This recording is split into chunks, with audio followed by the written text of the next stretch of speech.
সকালবেলা উঠেই ফ্রেশ হয়ে আজকে মাধবের দোলনাটা একটু পরিষ্কার করছিলাম। দুদিন ছাড়া ছাড়াই না দোলনাটায় বেশ ধুলো পড়ে যায়, আর বসার জায়গাটাও ভালো করে সব মুছে মাছে সুন্দর করে গুছিয়ে দিই। দিন দিন ওরও ছোট ছোট খেলনার পরিমাণ যেন বেড়েই চলেছে, কারণ যখনই আমরা কোথাও ঘুরতে যাই বা মেলায় যাই ওর জন্য কিছু না কিছু আনা হয়েই থাকে।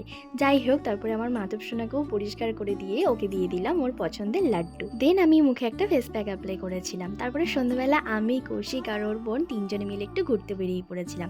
ওর বোন যেহেতু কালকেই বাড়ি চলে যাবে, তাই ভাবলাম কোথা থেকে একটু ঘুরেই আসা যাক। সো আমরা একটু কলেজ ঘাটের দিকে চলে এসেছিলাম। এখান থেকে কৌশিক আমার জন্য একটা ঝালমুড়ি নেয়, যেটা এখানে খুবই ভালো করে, আর ওর বোনের জন্য নিয়েছিল একটা আইসক্রিম। তো আমরা ওখানেই দাঁড়িয়ে তিনজনে মিলে অনেক গল্প করছিলাম, আর ওর বোনকে আমার কলেজটা একটু দেখাচ্ছিলাম। যাই হোক, বেশ খানিকক্ষণ গল্প করে আর কিছু ছবি তুলে আমরা একটা গঙ্গার ঘাটের সামনে চলে আসি। আর ওই দিনকে জানো তো বেশ সুন্দর একটা হাওয়া দিচ্ছিল, তো খুবই ভালো লাগছিল। আর বাড়ি আসার সময় দোকান থেকে ডিনারের জন্য বিরিয়ানি নিয়ে বাড়ি চলে আসি। তো চলো, টাটা।